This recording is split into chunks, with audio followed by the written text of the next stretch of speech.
का पूरे दिल से डेली लर्न की तरफ से पूरा स्वागत करता हूं और मैं उम्मीद करता हूं कि आप सभी लोग बहुत अच्छे तरीके से बोर्ड एग्जाम की प्रिपरेशन कर रहे होंगे।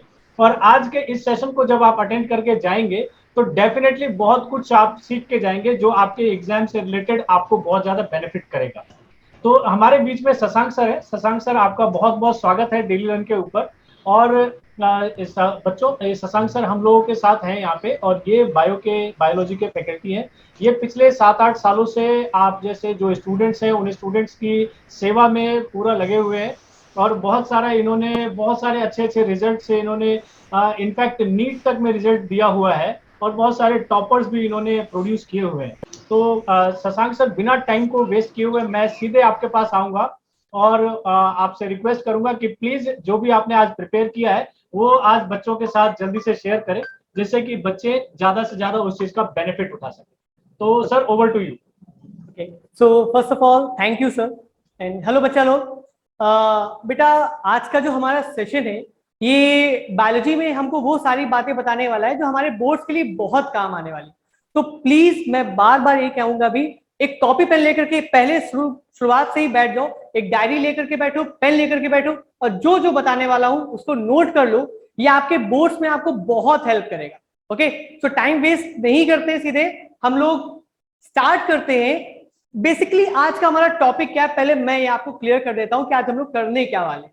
आज का जो हमारा टॉपिक है, हम लोग आज ये जानेंगे कि हमारे पास जो चैप्टर्स हैं पढ़ने के लिए, जो यूनिट है पढ़ने के लिए, उनका वेटेज क्या है, हमें वो उनको कितना इंपॉर्टेंस देनी, किस पर्टिकुलर चैप्टर को कितनी इंपॉर्टेंस देनी है और उस चैप्टर में कौन सा टॉपिक है जो फ्रीक्वेंटली आपसे पूछा गया है।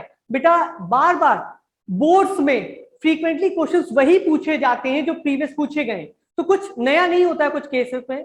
जैसे कि इस बार या पहले भी अब केस स्टडीज क्वेश्चन आने लगे, तो मैं आपको वो भी बताऊंगा कि किन चैप्टर से इंपॉर्टेंट केस स्टडी क्वेश्चंस बन सकते हैं। तो इस पूरे टाइम पे आप साथ बने रहिएगा हमारे डेली लर्न के साथ। और चलिए स्टार्ट करते हैं। तो सबसे पहले आज हम लोग बायोलॉजी में जो हमारे इंपॉर्टेंट टॉपिक्स हैं, इंपॉर्टेंट टॉपिक्स, एक्सपेक्टेड क्वेश्चंस, उन क्वेश्चंस पे क्या और क्वेश्चंस कैसे, उन टॉपिक पे और क्वेश्चंस कैसे बन सकते हैं ये भी जानेंगे। ओके, तो सबसे पहले तो जो हमारी टिप, हम लोग हमेशा बात करते हैं 135 का रूल, 135 लॉ, वो कभी नहीं भूलना है। उसके अलावा हमारे पास एक छोटी सी बात होती है, जैसे कि बेटा बायोलॉजी क्योंकि एक लर्निंग सब्जेक्ट है, बायोलॉजी सबसे पहले तो हम लोग जानते हैं ना एक लर्निंग सब्जेक्ट बन जाता है।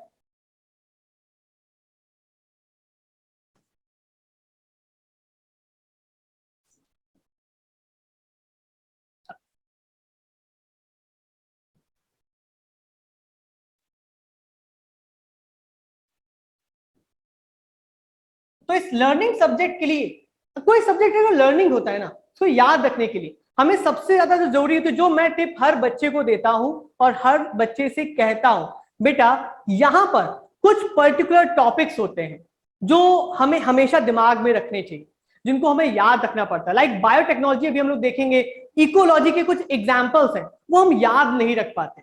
तो उनको याद करने की जो सबसे इंपॉर्टेंट ट्रिक है, वो हर टीचर वही कहता है आपसे, और वही आपके लिए जरूरी है। आप क्या करो, उनको क्वेश्चन सर, हेलो सर, नहीं, कंटिन्यू। सो सबसे पहले क्या करना है, हम एक चिट बना करके अपने आसपास अपनी अलमीरा, सर क्वेश्चन है, आप उनको स्टिक कर सकते हो। हाँ बेटा, सर क्वेश्चन एक बार मैं बोलूं, बच्चों आपके जो भी डाउट्स होंगे ना वो अभी सर जो एक्सप्लेन कर रहे हैं तो उसको जब सेशन के एंड में आपको मौका देंगे सर।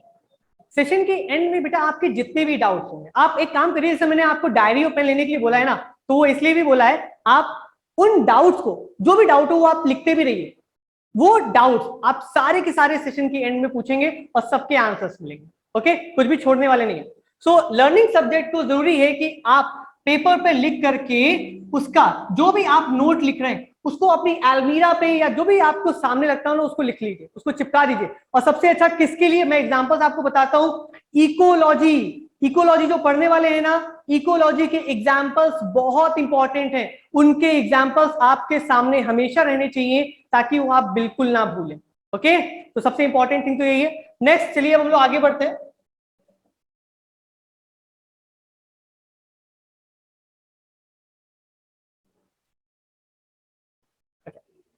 अब हमारे टर्म 2 का जो सिलेबस है, ओवरव्यू एक लेते हैं कि हमें किन चैप्टर्स को टाइम देना है, किसको किस अकॉर्डिंग पढ़ना है, कितने मार्क्स के चैप्टर्स आने वाले हैं, वो सब जानते हैं। तो यूनिट की अगर बात करें तो बेटा हमारे पास 8 यूनिट है। यूनिट नंबर 8 बहुत मिस करता है। देखो हमारे पास यूनिट नंबर 8, बात ये आती है यूनिट 8 क्यों है, क्योंकि आपको पता है आप +1 यानी 11th में जब पढ़ते हो तो 4 यूनिट वहां कंप्लीट कर देते हो, उसके बाद से स्टार्ट होती है। तो जो यूनिट 8 है हमारी, that is biology and human welfare, इसमें 2 चैप्टर्स आते हैं हमारे, चैप्टर 8 एंड चैप्टर 10। दोनों में माइक्रोब्स की बात करते हैं। माइक्रोब आप जानते हो, that simpler organism which cannot seen by naked eyes, जिनको हम naked eyes से नहीं देख सकते। ओके, माइक्रोस्कोप चाहिए होता है, उनको हम लोग माइक्रोब्स बोलते हैं। तो इन दोनों चैप्टर्स में ही हमें माइक्रोब्स की बात करनी है। एक में बात करेंगे, देखो कितना बढ़िया है। पहले चैप्टर में बात करेंगे कि माइक्रोब हमारे लिए किस तरीके से हार्मफुल है, हमको किस तरीके से वो परेशान करते हैं। तो चैप्टर नंबर 8 जो है हमारा, उसमें हम लोग ये जानेंगे कि माइक्रोब्स कैसे डिजीज कॉज करते हैं, कैसे हमको हार्म करते हैं।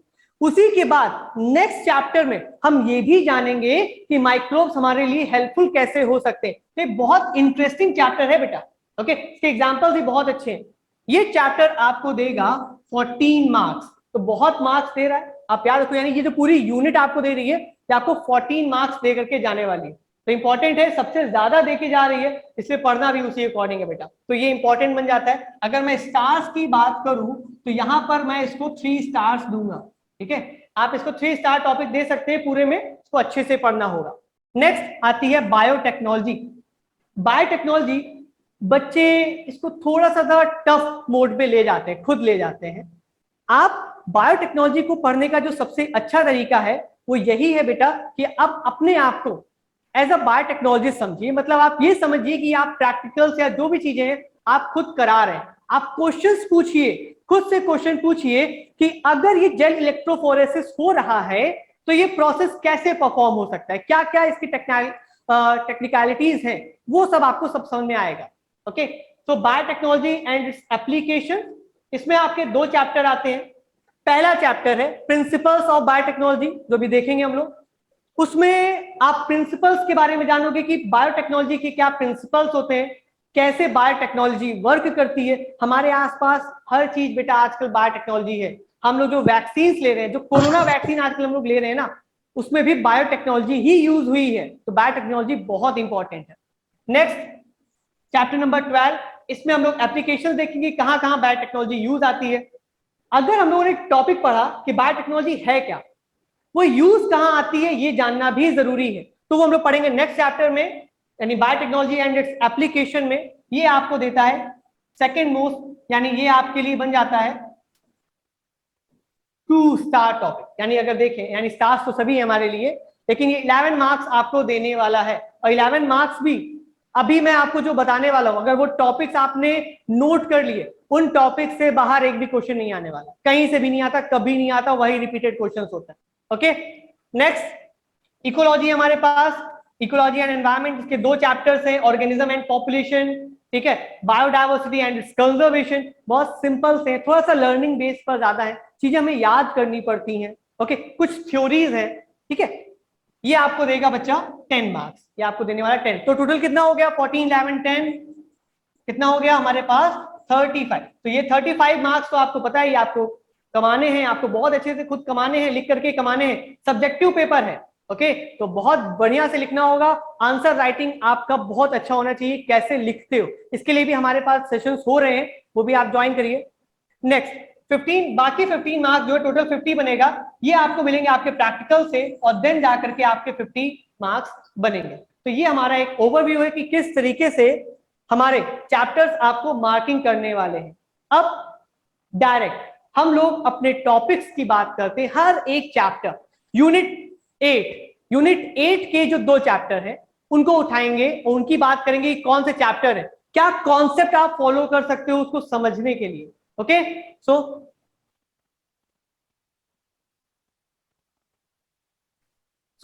Chapter number 8। चैप्टर नंबर 8 है हमारे पास, human health and diseases. Okay, ये जो चैप्टर है इसमें देखिए आपके पास क्या क्या टॉपिक्स आते हैं। टॉपिक्स जानना हमें बहुत जरूरी है, कौन कौन से इंपॉर्टेंट है। एक टॉपिक बनता है इसका आपका, एक इसका आपका सबसे पहला, अगर आपको ह्यूमन हेल्थ एंड डिजीज के बारे में जानना है तो सबसे पहले आप चैप्टर में जो बातें बताएंगे, किसी भी चैप्टर का, यानी चैप्टर का जो नेम होता है ना, उनकी डेफिनेशन बहुत जरूरी होती है। जब आप वो जानोगे तभी आप चैप्टर के बारे में समझ पाओगे। ह्यूमन हेल्थ एंड डिजीज में एक टर्म आता है हेल्थ, दूसरा आता है डिजीज। अब कहोगे सर ये क्या बात है, हेल्थ और डिजीज सबको पता है, हेल्थ डिजीज सब जानते हैं कि क्या होता है, लेकिन नहीं। हमारे लिए हेल्थ की डेफिनेशन जो होती है ना, असल में बायोलॉजी के लिए वो डेफिनेशन सही नहीं होती। ओके, डिजीज की अपनी अलग डेफिनेशन है। सिंपली वे में हमारे लिए हेल्थ का मतलब क्या है, हम लोग मम्मी पापा हमारे घर में क्या कहते हैं, हेल्दी, बढ़िया हट्टा कट्टा कोई हो ना उसको हम लोग हेल्दी मान लेते हैं। हमारे लिए वो बिल्कुल कोई जिम से पर्सन आ रहा है और उसके एप्स बने हुए, हमारे लिए बंदा हेल्दी हो जाता है, लेकिन क्या वो हेल्दी है उस तरीके से? तो ये टॉपिक आपको ये बताता है कि असल में हेल्थ क्या है। तो आप इससे जानो, क्वेश्चन आता है, हेल्थ का क्वेश्चन आया हुआ है कि व्हाट इज हेल्थ। ओके, तो ये याद रखेंगे, हेल्थ क्या होती है, कोई पर्सन जब फिजिकली, मेंटली, सोशली तीनों तरीकों से फिट होगा तभी हम उसको हेल्दी बोलेंगे, अदरवाइज वो हेल्दी नहीं है। Okay, next disease. अगर हम लोग बात करें डिजीज, डिस इज क्या होती है, टर्म को ब्रेक करो, बन गया, टर्म को ब्रेक कर दो बस, डिस इज ये टर्म बनता है। अगर इसको ब्रेक कर दें तो डिस इज, यानी आप किसी भी काम करने में आपको अगर अनइजीनेस, डिसएडवांटेज फील हो रही है, आप अच्छे से कोई वर्क परफॉर्म नहीं कर पा रहे हो किसी भी वजह से, इट मींस कि वहां पर कोई डिजीज है। वही डिजीज जो आपको कोई पर्टिकुलर वर्क परफॉर्म करने, यानी फिजियोलॉजी आपकी बॉडी अगर नहीं परफॉर्म कर रही सही से, यानी इसका मतलब कोई डिजीज है। एक छोटा सा एग्जांपल, जुखाम, कोल्ड, कॉमन कोल्ड, हमें जब कॉमन कोल्ड होता है तो हमें किस चीज में डिसएडवांटेज होती है, स्मेल करने में, टेस्ट करने में डिसएडवांटेज होती है। उस टाइम पे हम लोग स्मेल नहीं कर पाते, टेस्ट नहीं कर पाते बच्चा। तो क्यों नहीं कर पाते, क्योंकि वहां पर हमारे पास डिजीज है उस टाइम पे, इसीलिए उसको बोलते हैं डिजीज। तो कोई भी डिजीज बहुत टाइप की हो सकती है, अलग अलग टाइप्स, तो ये भी हम लोग यहां पर जानते हैं कि डिजीज कितने टाइप्स की होती है। डिजीज कुड बी, आपके टॉपिक में जो है वो बताया गया है, इट कुड बी इंफेक्शियस और नॉन इंफेक्शियस। तो हमें सिर्फ और सिर्फ, बाकी इसके बाहर नहीं जाना है, आपको कोई भी कुछ भी पढ़ाए बिल्कुल अपने टॉपिक पे स्टिक रहना है।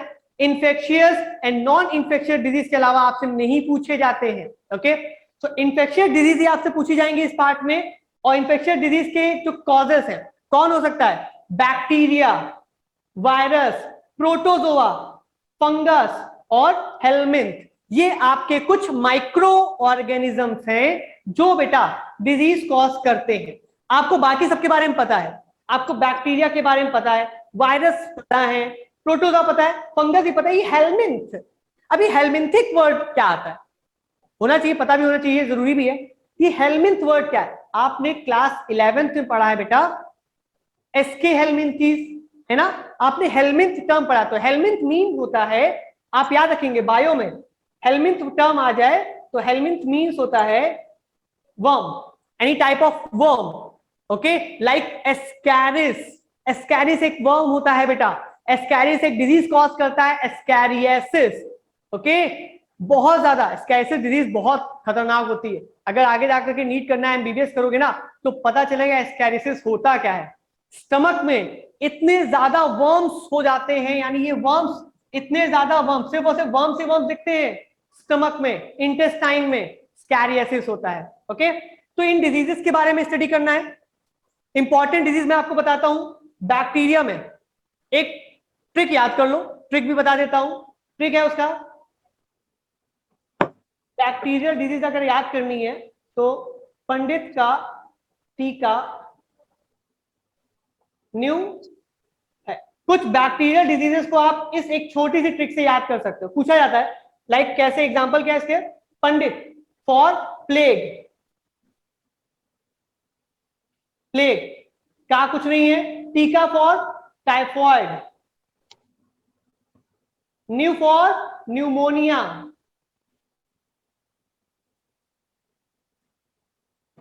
एंड है फॉर हैजा।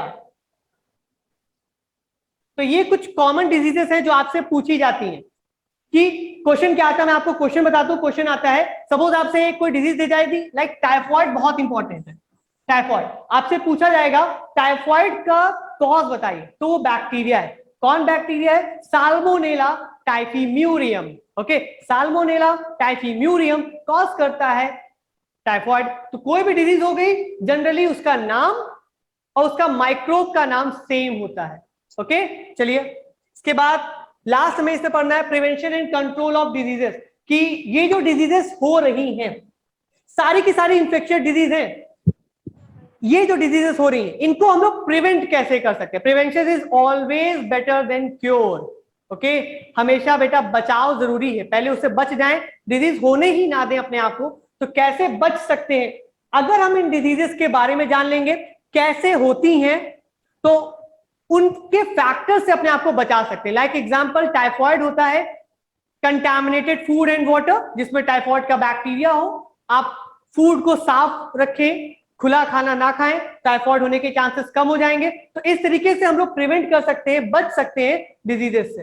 ओके, चलिए नेक्स्ट देखते हैं। तो ओवरऑल ये चैप्टर हमें क्या बताने वाला है? ये हमें डिजीजेस बताएगा कि कौन कौन सी डिजीजेस हैं, कैसे होती हैं, क्या कॉजेस है, कैसे हम उन डिजीज से बच सकते हैं, अपने आप को बचा सकते हैं। बहुत जरूरी है, ये आपको एक छोटा सा डॉक्टर बना देता बेटा। ये जरूरी हमको पता होना, कौन सी डिजीज कैसे हो रही पता होना जरूरी है। ओके, चलो नेक्स्ट चैप्टर हमारे पास, सॉरी इसी में अभी हमारे पास और टॉपिक भी है। अभी हमारे पास देखिए कौन से टॉपिक्स हैं। एक टॉपिक इसका आता है इम्यूनिटी का, बहुत इंपॉर्टेंट।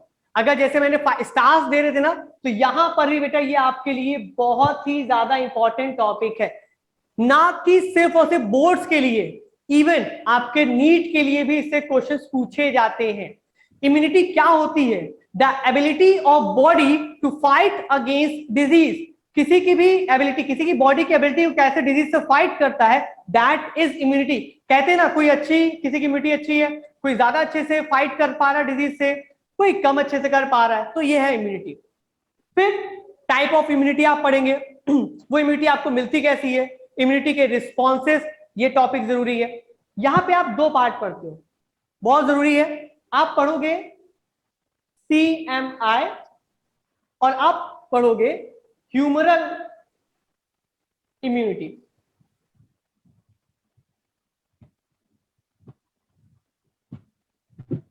आप इम्यूनिटी के अंदर दो टॉपिक पढ़ते हो, CMI cell mediated immunity and humoral immunity.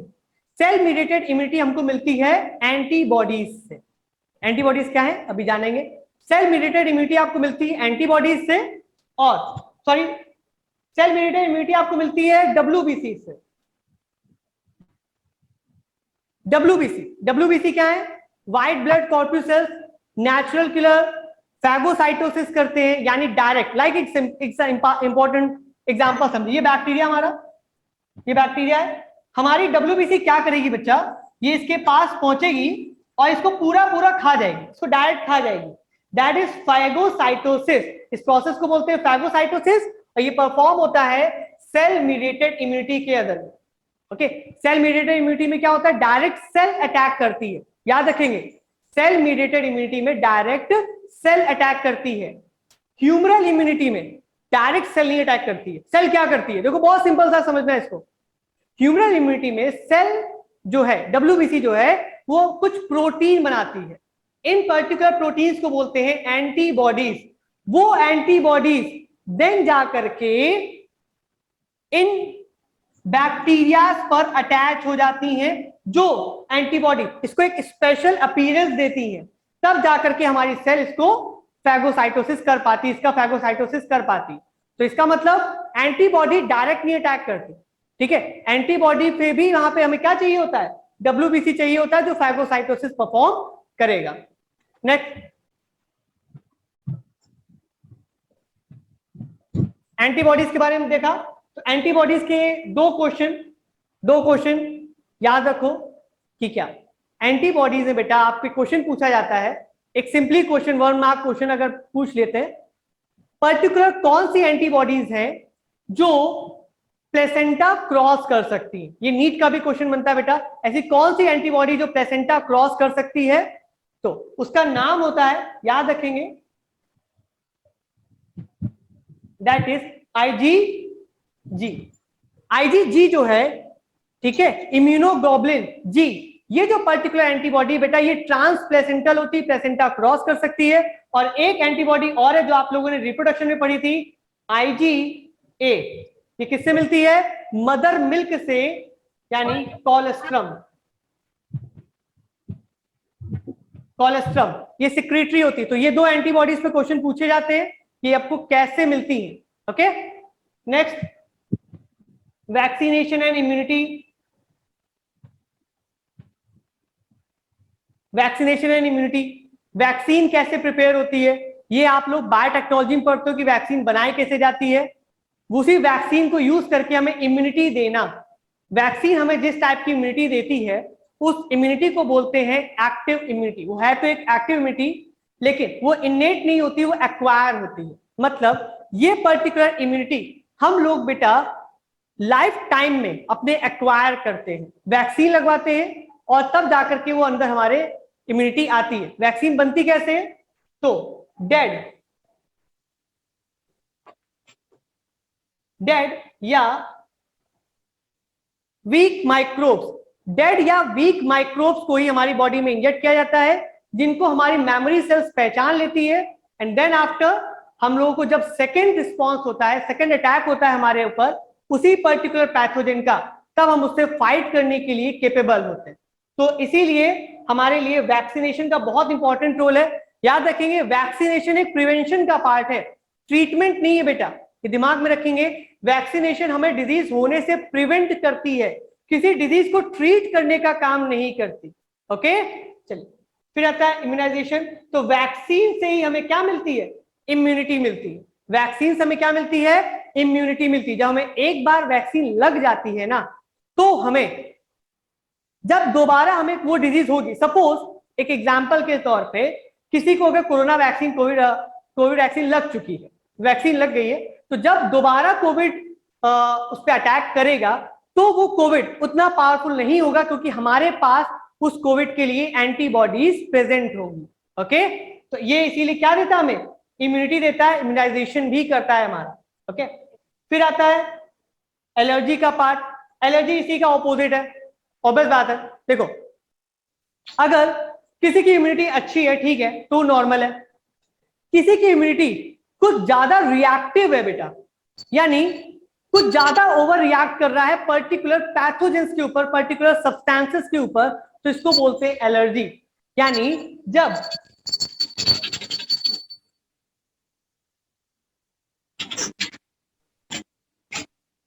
जब हमारा इम्यून सिस्टम ओवर रिएक्ट करता है किसी भी पर्टिकुलर फैक्टर पर, तो इसको बोलते हैं एलर्जी। ओके, एलर्जी बहुत सारे कॉजेस हो सकते हैं, यानी कुछ भी, किसी पर्सन को कुछ भी फैक्टर हो सकता है एलर्जी, लाइक माइट्स, डस्ट में माइट्स होते हैं, माइट से एलर्जी हो सकती है। किसी को पॉलन से एलर्जी होती है। ओके, पॉलन ग्रेन से, ये आप लोगों ने पढ़ा हुआ है पहले, ठीक है। पार्थेनियम एक कैरेट ग्रास जो होती है, उससे पॉलन एलर्जी होती है, उसका नाम क्या है? Hay fever. हे फीवर, तो हे फीवर क्या है? एक पॉलन एलर्जी है बेटा। ओके, जो पॉलन से होती है। फिर आता है हमारा इम्यून सिस्टम। इस पे क्वेश्चन पूछे जाते हैं, लेकिन वाइडली अगर इन टॉपिक में मैं बात करूं तो सबसे इंपॉर्टेंट टॉपिक जो बचता है वो आपका इम्यूनिटी ही है। इम्यूनिटी आपको बहुत अच्छे से पढ़ना है। टाइप्स ऑफ इम्यूनिटी, एक्वायर्ड और इनेट, ये आपने पढ़ा हुआ है, उसी को और मॉडिफाई करना है, उसी को अच्छे से याद रखना है कि ये क्या होता है। कंफ्यूज नहीं होना है कि इनेट क्या है, एक्वायर्ड क्या है। इनेट इम्यूनिटी हमारे पास बर्थ से होती है और एक्वायर्ड इम्यूनिटी हम लोग लाइफ टाइम पे एक्वायर करते हैं, ठीक।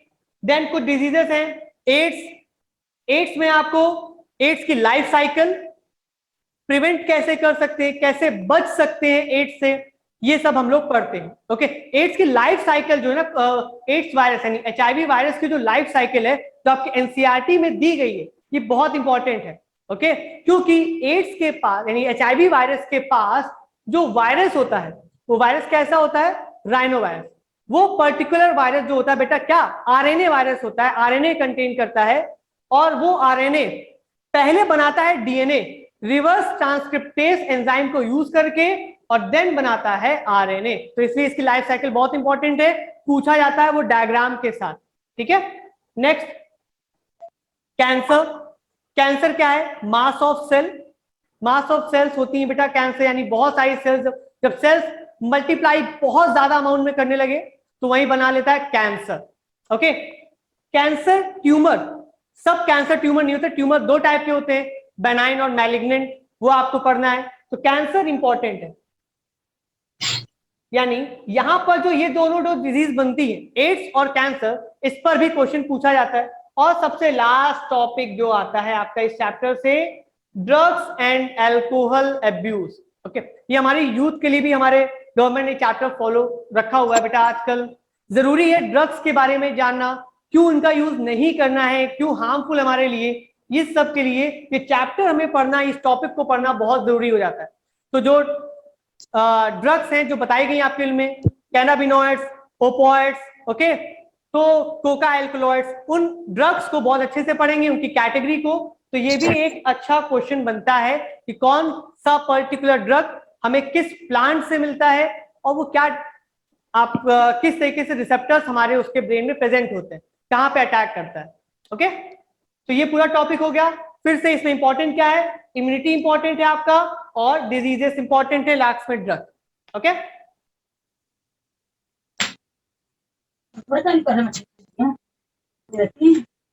नेक्स्ट चैप्टर हमारा chapter number 10, that is microbes in human welfare.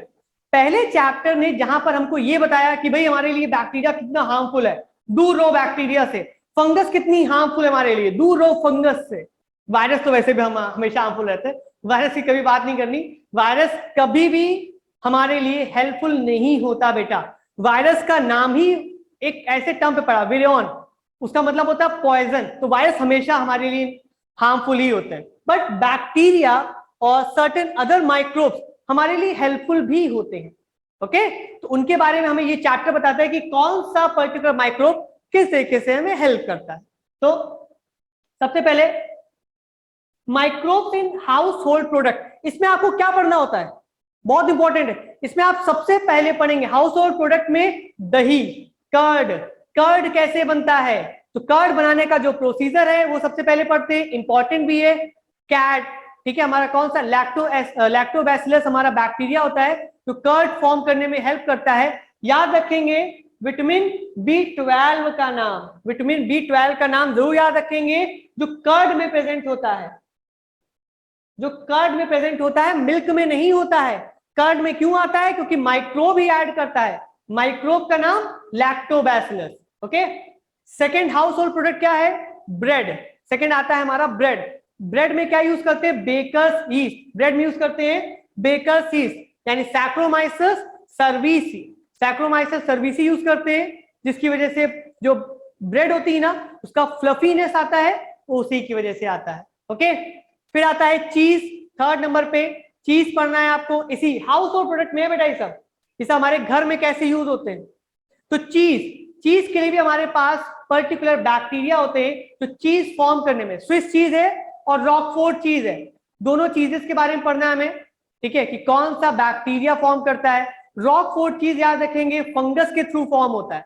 Okay, जो चीज है हमारा, सो स्विस चीज जो कि बहुत महंगा होता है, बहुत ही एक्सपेंसिव होता है, वो उसकी कैरेक्टरिस्टिक फीचर होता है उसका बड़े बड़े होल्स, जो हम लोग कार्टून में देखते हैं ना कि चूहा हमारा जो जेरी है चीज लेकर के भागता है, वो बड़े बड़े होल्स वाला, तो वो स्विस चीज ही होता है। ओके, उसके कैरेक्टरिस्टिक फीचर उसके bigger holes, that is produce by carbon dioxide, excessive amount of carbon dioxide की वजह से वो प्रोड्यूस होता है।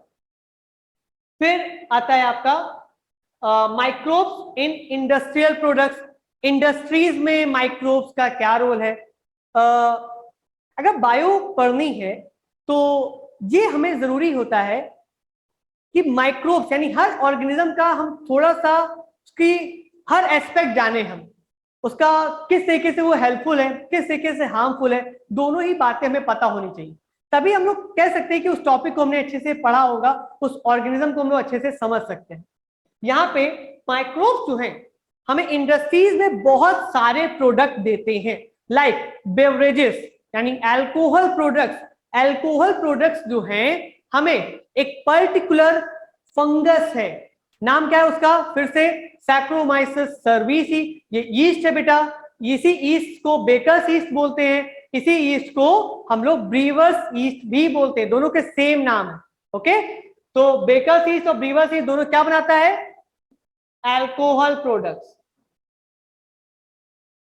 ओके, अल्कोहल बनाने में बहुत इंपॉर्टेंट इसका काम होता है, साथ ही साथ अदर इंडस्ट्रीज में, ठीक है, जो हमारे स्किन इंडस्ट्रीज में भी कुछ मेडिसिन बनाई जाती हैं अलग से, उसका भी काम है, वो आपको नहीं जानना है। आप इसमें ये देखो, तो सबसे इंपॉर्टेंट रोल और आता है मेडिसिन में, और मेडिसिन में भी क्या, मेडिसिन में भी क्या, मेडिसिन में हमारे पास एंटीबॉडीज तो है नहीं, हमारे पास एंटीबायोटिक्स, एंटीबायोटिक सुना है ना, what is mean by antibiotic, anti मतलब अगेंस्ट, बायो मतलब लाइफ, यानी ऐसी पर्टिकुलर मेडिसिन जो लाइफ के अगेंस्ट हो, उसको हम बोलते हैं एंटीबायोटिक। हमारी लाइफ के लिए अगेंस्ट है, जो माइक्रोब है, जो पैथोजन है, उसकी लाइफ के अगेंस्ट होता है, हमारे लिए अगेंस्ट नहीं है। Okay, then microbes in sewage treatment plant, STP, जितना भी सीवेज है, जब हम लोग वो रिवर्स में उसको फ्लो करते हैं तो बेटा पहले उसको ट्रीट किया जाता है, पहले उसका जो टॉक्सिनेस है उसको कम करते हैं। डायरेक्ट कभी भी सीवेज को हम लोग रिवर्स में फ्लो नहीं करते, अगर ऐसा करेंगे तो रिवर्स और ज्यादा पॉल्यूटेड होंगी। तो जो इतना ऑलरेडी पॉल्यूटेड है, अगर डायरेक्ट ही हम लोग सीवेज को ऐसे फ्लो कर दे रिवर्स में तो और ज्यादा पॉल्यूटेड हो जाएंगे। तो सीवेज को ट्रीट करना जरूरी है। और याद रखोगे इस चैप्टर का मतलब जितने भी मोस्ट लगाने हो लगा लो, मोस्ट इंपॉर्टेंट टॉपिक है आपका sewage treatment plant, sorry sewage में लगा दिया, सीवेज ट्रीटमेंट प्लांट, यानी ये जो हमारा टॉपिक है ये आपका बहुत ही ज्यादा इंपॉर्टेंट है। ओके, क्वेश्चन पूछा जाता है आपसे कि सीवेज ट्रीटमेंट प्लांट में प्राइमरी स्लज क्या है, सेकेंडरी स्लज क्या है, प्राइमरी ट्रीटमेंट क्या है, सेकेंडरी ट्रीटमेंट क्या है, ये सब। तो सीवेज ट्रीटमेंट प्लांट को, माइक्रोब्स इन सीवेज ट्रीटमेंट को, इसको बिल्कुल मिस नहीं करेंगे, याद रखिएगा बेटा, बिल्कुल मिस नहीं करेंगे, बार बार कह रहा हूं, इस पे क्वेश्चन पूछा जाता है। ओके, नेक्स्ट आएगा microbes in production of biogas. Sewage treatment plant में ही लास्ट में जो वेस्ट बचता है उससे हम लोग बायोगैस रिमूव करते हैं। ओके, तो वहां पे हमारा आता है मीथेन, हाइड्रोजन सल्फाइड, तो वहां पे उससे बनती है बायोगैस। तो इस पे भी क्वेश्चन पूछा जाता है, जनरली इस पे क्वेश्चन पूछते हैं, तो इंपॉर्टेंट टॉपिक्स ही है ये। Okay, next microbes in bio control agent, ये क्या आता है, किस तरीके से bio control agent, bio control agent यानी कंट्रोल एक माइक्रोब, सिंपल सा मतलब, बायो पढ़ना इसलिए इजी है, पता है किस लिए इजी है, क्योंकि बायो में जो टर्म्स होते हैं अगर आपने उनको समझ लिया तो बेटा आप पूरे टॉपिक को ही समझ सकते हो। कैसे, bio control agent, bio means life, control करना, यानी बेसिकली कुछ ऐसे एजेंट जो लाइफ को कंट्रोल करें। ओके, जब एक माइक्रो ऑर्गेनिज्म किसी दूसरे ऑर्गेनिज्म की लाइफ को कंट्रोल कर सकता है, यानी उसको किल कर सकता है, तो इसको हम लोग बोलते हैं बायो कंट्रोल एजेंट। आपने ये पढ़ा हुआ है बायोटेक्नोलॉजी में, पढ़ा हुआ है, याद करिए क्या पढ़ा है आपने, आपने पढ़ा है बीटी कॉटन, सबने पढ़ा हुआ है बीटी कॉटन। इसे बीटी कॉटन में बीटी क्या है, बैसिलस थुरिनजेनेसिस, एक बैक्टीरिया है। ये जो बैक्टीरिया है ये करता क्या है, ये पर्टिकुलर बैक्टीरिया कॉटन वर्म्स को किल करता है, यानी कॉटन वर्म्स की पॉपुलेशन पे कंट्रोल लगाता है। तो ऑब्वियस बात है एक पर्टिकुलर माइक्रो ऑर्गेनिज्म दूसरे ऑर्गेनिज्म की पॉपुलेशन को कंट्रोल कर रहा है, उसकी लाइफ को कंट्रोल कर रहा है, तो इसलिए bio microbes in bio control agent. ठीक है, next microbes in bio fertilizer, microbe का यूज करके हम लोग कैसे अपनी एग्रीकल्चर को और ज्यादा इनहैंस कर सकते हैं, जो भी प्रोडक्शन हो रहा है उसको कैसे इनहैंस कर सकते हैं, यानी बेसिकली ऑर्गेनिक फार्मिंग जो हम लोग पढ़ते हैं ना, ऑर्गेनिक फार्मिंग का एक बहुत इंपॉर्टेंट एस्पेक्ट है बच्चा बायो फर्टिलाइजर्स।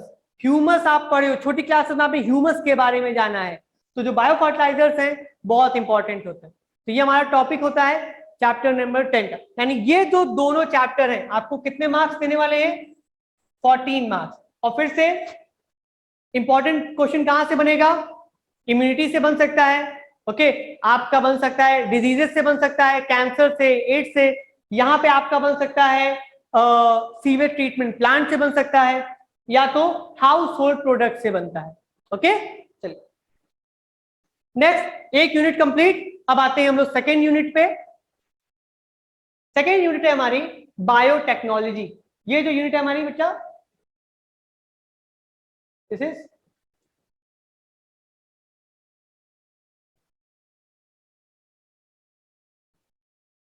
बायोटेक्नोलॉजी।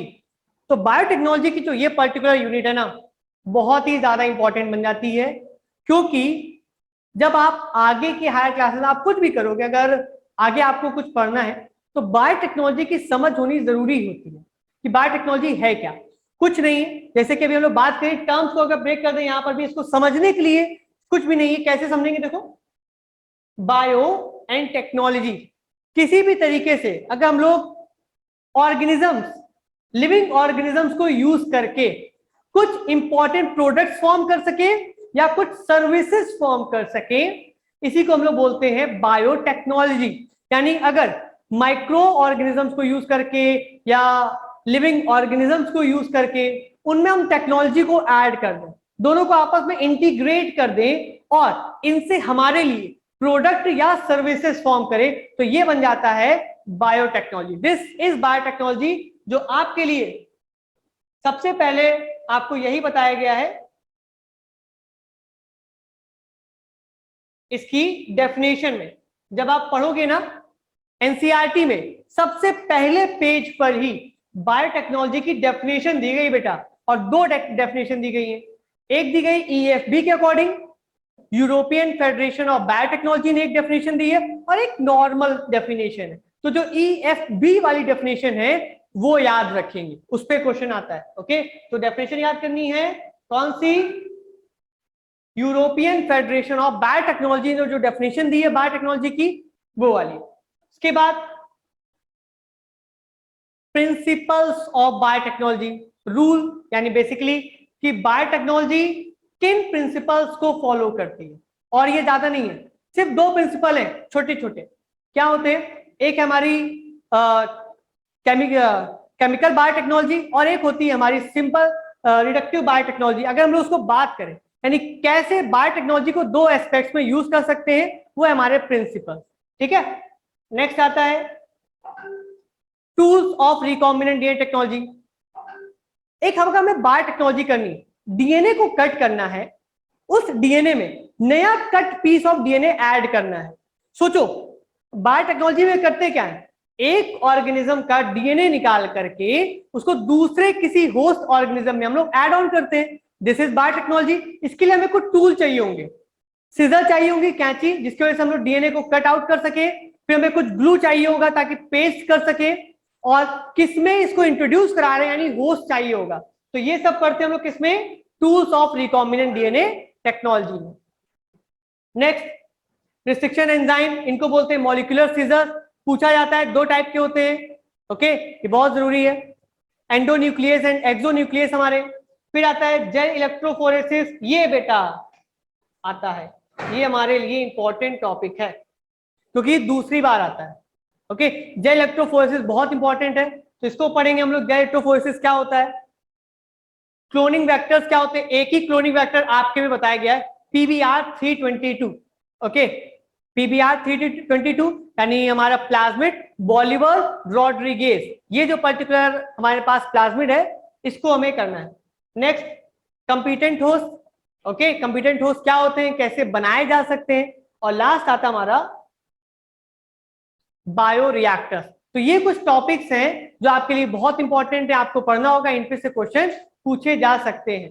ओके, चलिए अब बढ़ते हैं आगे, थोड़ा सा पास करते हैं इसको हम लोग। ठीक है, 3 चैप्टर बचे हमारे पास, एप्लीकेशंस ऑफ बायोटेक्नोलॉजी। इसमें क्या आएगा आपके लिए, बायोटेक्नोलॉजी एप्लीकेशंस आप कहाँ यूज कर सकते हो, कहाँ कहाँ यूज कर सकते हो, हर जगह यूज कर सकते हो वैसे तो, लेकिन आपको जो बताया गया है सिर्फ उतना पढ़ना है। कहाँ पर, मेडिसिन में कैसे यूज कर सकते हैं, बायोटेक्नोलॉजी लिखा है, ये मिस्टेक है यहाँ पे, एग्रीकल्चर, बायोटेक्नोलॉजी को एग्रीकल्चर में कैसे यूज कर सकते हो, इसी में बीटी कॉटन आया था। फिर मेडिसिन में कैसे यूज कर सकते हैं, वैक्सीन बनाने के लिए कैसे यूज कर सकते हैं, ट्रांसजेनिक एनिमल बनाने के लिए कैसे यूज कर सकते हैं, यानी एक ऐसा एनिमल जो हमारे लिए यूजफुल हो।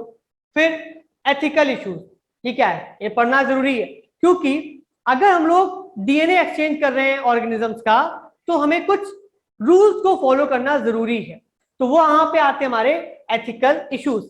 देन बायोपायरेसी, बायोपायरेसी का एक बहुत इंपॉर्टेंट एस्पेक्ट ये आता है कि भाई हमारे इंडिया के जो बासमती राइस है ना, अमेरिका ने उसको पेटेंट करा रखा है, यानी जो हमारी इंडिजिनस वैरायटी है उसको कोई दूसरा अपना नाम दे दे, that is biopiracy, that is biopiracy.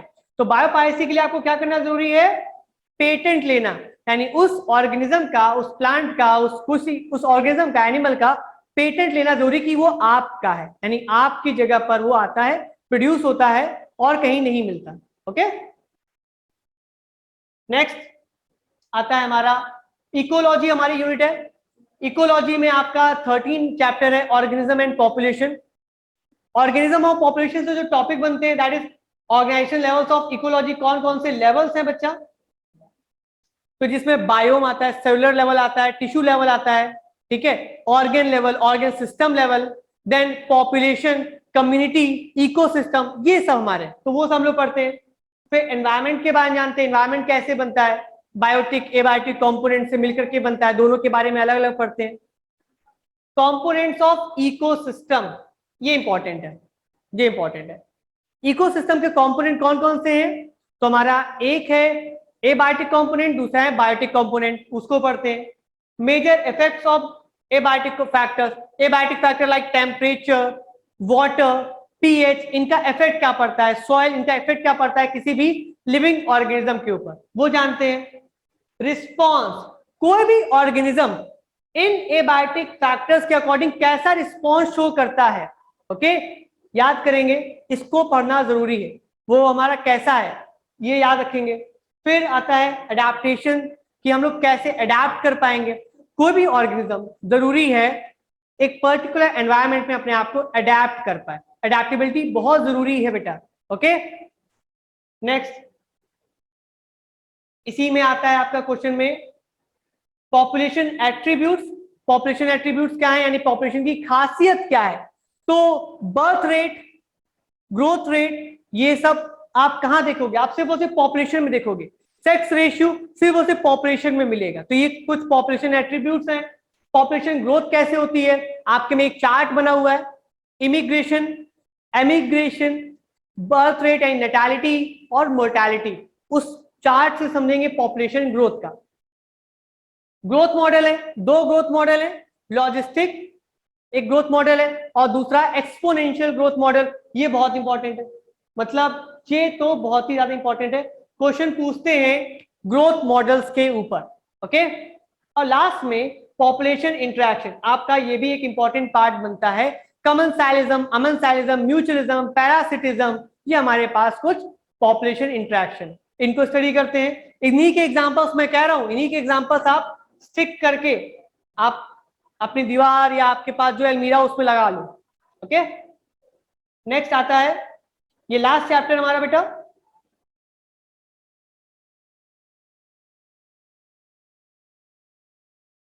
Last chapter हमारा इस यूनिट का, इसके क्या क्या टॉपिक्स हैं एक बार देख ले। बायोडाइवर्सिटी समझते हैं क्या है, कहां पर कैसे कैसे फैली है, इसमें आपका सेकंड पेज पर एक ग्राफ बना हुआ है, उस ग्राफ को समझना होता है, वो बहुत जरूरी है कि टेम्परेचर और प्रेसिपिटेशन के अकॉर्डिंग कैसे बायोम्स बनते हैं, वो बहुत अच्छे से समझ लेना, उस पर क्वेश्चन आते हैं और उस पर आपका केस स्टडी का क्वेश्चन बनता है, तो बिल्कुल ना मिस करना। नेक्स्ट ग्लोबल स्पीसीज डाइवर्सिटी, हर जगह यानी ग्लोबल लेवल पे डाइवर्सिटी कैसे फैली हुई है, सारी डाइवर्सिटी, हर जगह की डाइवर्सिटी सेम तो है नहीं, हम लोग जैसे इक्वेटर से दूर चलते चले जाते हैं स्पीसीज रिचनेस कम होती चली जाती है, ये हम लोगों ने पढ़ा हुआ है, इसी के रूल्स है ना। पैटर्न्स ऑफ बायोडाइवर्सिटी, कैसे फैली हुई है डाइवर्सिटी, भाई इंपॉर्टेंस ऑफ स्पीसीज डाइवर्सिटी, इसमें हम लोगों ने क्या पढ़ रखा है, इसी में हम लोगों ने पढ़ा हुआ है एक पर्टिकुलर रूल, जिसे हम लोगों ने जाना था कि एरोप्लेन में, ठीक है, वहां पे जो उसके नट्स होते हैं, जिसको हम लोगों ने रिवर्ट प्रॉपर हाइपोथेसिस पढ़ा था, तो रिवर्ट प्रॉपर हाइपोथेसिस के थ्रू हम लोग ये जानते हैं कि किसी भी इकोसिस्टम में वहां पर बायोडाइवर्सिटी का क्या रोल है। कोई भी इकोसिस्टम उतना ही ज्यादा हेल्दी होगा जहां पर स्पीसीज रिचनेस ज्यादा होंगी। ओके, यही हम लोगों ने पढ़ा है। Next, loss of biodiversity. Biodiversity खत्म होने से क्या नुकसान हो रहे हैं, सबको पता है अच्छे से। कॉजेस ऑफ बायोडाइवर्सिटी लॉस क्या है, तो इसके लिए हमारे इविल कॉर्ट्रेट, इविल कॉर्ट्रेट है ना, इविल कॉर्ट्रेट पढ़ना है, इंपॉर्टेंट है। और लास्ट में कंजर्वेशन कैसे कर सकते हैं, कैसे बचा सकते हैं। ओके, अपनी बायोडाइवर्सिटी को कैसे बचा सकते हैं, ये लास्ट टॉपिक है जिसमें हम लोग इन सीटू कंजर्वेशन और एक्स सीटू कंजर्वेशन पढ़ते हैं। तो यहां पर हमारे जो चैप्टर्स हैं उनके जो टॉपिक्स हैं बेटा, कि कौन कौन से टॉपिक्स हम कवर करते हैं चैप्टर्स में, ये हो गया कंप्लीट। ओके, अब इसके लिए हमारे पास डे लर्न के लिए हमारे पास बहुत सारे और सेशंस होते हैं। ठीक है, आप हमसे ऐड ऑन हो सकते हो, जुड़ सकते हो, ताकि आपको इसके लिए और भी जो अवेलेबिलिटी है, जो फैक्टर्स है, यानी उसको आप मिल सकें। आपको और वेबिनार्स, जैसे कि वेबिनार्स के आपके पास डेट्स हैं, बाकी सारे हो गए, बायो वाला हो गया आज। बाकी हमारे पास सब अपकमिंग जो है math most important topics and expected questions, maths के बारे में जानेंगे कि कौन कौन से टॉपिक्स हैं जो आपके लिए इंपॉर्टेंट हैं, उसी पे कैसे क्वेश्चंस पूछे जाते हैं, फिर how to write answer like topper. ये सेशन तो बिल्कुल मत मिस करना। रीजन, क्योंकि इससे बेटा देखो कई बच्चे होते हैं जिनको आता बहुत अच्छा है, नहीं जैसे हम लोग हैं लिखते मतलब बहुत आता है, मेरे को बहुत आता है, लेकिन क्या आप अपनी आंसर राइटिंग में भी आप अपनी उस नॉलेज को रिप्रेजेंट कर पा रहे हो, ये इंपॉर्टेंट है। तो ये जरूरी है कि टॉपर्स क्या अलग करते हैं, अपने आंसर्स को किस तरीके से लिखते हैं, ये आप जानोगे इस सेशन में, तो बिल्कुल मत मिस करना। ओके, फिर हमारे डे लर्न पे आप और कोर्सेस हमारे कैसे आप ऐड ऑन हो सकते हो। जेई नीट के लिए फाउंडेशन बैचेस भी हैं, मेंस एडवांस के लिए, ओके, नीट मेडिकल्स के लिए, एनटीएससी या जो हमारे कॉम्पिटिटिव एग्जाम्स, एनटीएससी बहुत इंपॉर्टेंट है उसके लिए। और last but not the least, एक बहुत इंपॉर्टेंट पार्ट, IHE स्कॉलरशिप। हमारे डे लर्न की तरफ से बेटा जो ये एक स्कॉलरशिप टेस्ट है हमारा, ये वैसे तो इसकी जो डेटेड है आप देख रहे हो ये एक्सपायर हो चुकी है, लेकिन हर संडेज को ये ऑर्गेनाइज होते हैं और इन पे आप बहुत ह्यूज अमाउंट पे जो स्कॉलरशिप है आपको वो मिल सकती है। आपको कोर्सेज में आपको एक बहुत अच्छी स्कॉलरशिप मिल सकती है, जिसमें आप रिड्यूस हो जाएगा आपका पार्ट पूरा। टेस्ट होंगे आपके लिए, कैसे अप्लाई कर सकते हो, इसके अप्लाई करने के लिए आप हमारे पोर्टल पे जाएंगे। ठीक है, पोर्टल पे जाकर के click on the scholarship test registration link, आपको एक लिंक मिलेगा। उस लिंक पे नॉर्मल जैसे आप कोई भी फॉर्म फिल करते हो ना, आपको नॉर्मल उस पर डेटा फिल करना होगा, देन सबमिट करनी होंगी सारी डिटेल्स, और स्क्रीनिंग टेस्ट के लिए आपको जो एलिजिबल होगा, फिर एलिजिबिलिटी के अकॉर्डिंग आपको स्क्रीनिंग टेस्ट के लिए हमारे डेली लर्न की टीम की तरफ से आपको बुलाया जाएगा और आपको वो स्कॉलरशिप मिल सकती है।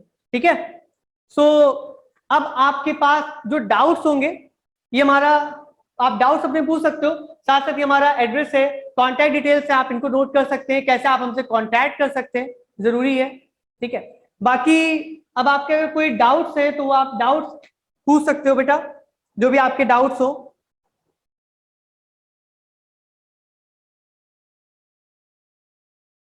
इस पूरे टॉपिक में या कौन सा टॉपिक कैसे आपको कवर करना है और कौन सा ज्यादा इंपॉर्टेंट हो सकता है, कैसा क्वेश्चन अगर आपको कुछ डाउट लगता है तो वो आप अभी पूछ सकते हो।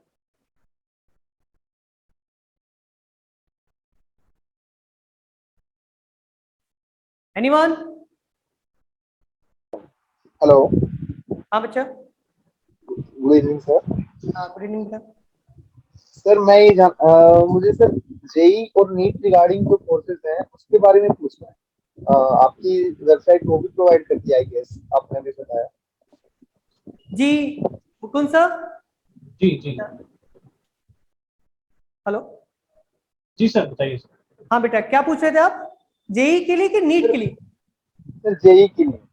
जेई के लिए, हाँ बेटा, जेई के लिए भी हमारे पास कोर्सेज अवेलेबल हैं, आप उनको भी सब्सक्राइब कर सकते हैं हमारे लिए पोर्टल के थ्रू। सर वो लाइव कोर्सेज होते हैं कैसे? हाँ बेटा। सर वो किस तरीके से कोर्सेज आप होते हैं, लाइव होते हैं? निपुण लाइव भी होते हैं, ठीक है, तो उसको मैं आपको अलग से एक्सप्लेन कर दूंगा कॉल करके। ठीक है, जी बेटा, लाइव तो सेशन ही होते हैं वो, और रिकॉर्डेड भी हो जाता है अलग से। तो शशांक सर, आपने ये इतना इम्पोर्टेंट जो चीज़ें थी वो बच्चों के साथ शेयर किया और इतना समय निकाला, उसके लिए बहुत बहुत धन्यवाद सर। थैंक यू और मैं उम्मीद करता हूँ कि बल्कि हम मिलके उम्मीद करते हैं कि जो बच्चे हमारे साथ जुड़े हैं वो सब डेफिनेटली अच्छा रिजल्ट लेके आएंगे और अपना जो बोर्ड एग्जाम है उसमें बहुत अच्छा परफॉर्म करेंगे हमारे इस सेशन के बाद। बिल्कुल बिल्कुल सर। तो sir thank you very much, आपने इतना कीमती समय निकाला उसके लिए। थैंक यू तो सर। बच्चों, आज के सेशन के लिए इतना ही, मिलते हैं नेक्स्ट सेशन में कुछ नई चीजों के साथ। तब तक के लिए thank you very much and take care of yourself and जय हिंद, जय Bharat. Thank you very much sir.